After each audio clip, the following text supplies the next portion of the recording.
Tým, že my sme ajťáci, tak v podstate všetky tieto AI-kové nástroje od prvého dňa používame. No lenže nie je všetko zlato, čo sa blíšti.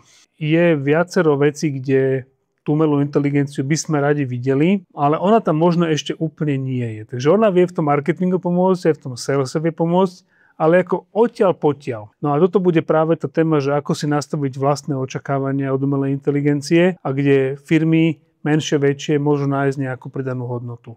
Lebo ono to není iba o tom, že nechám si vygenerovať pekný obrázok a tu sú aj témy, ako je vyjednávanie, príprava, uvažovanie o trhu, kam ten trh smeruje a podobne a tá umelá inteligencia je v tomto veľmi dobrá. Rovnako tak na rôzne automatizácie, či už je to v témach nejakého customer supportu alebo komunikácie na webe a podobne.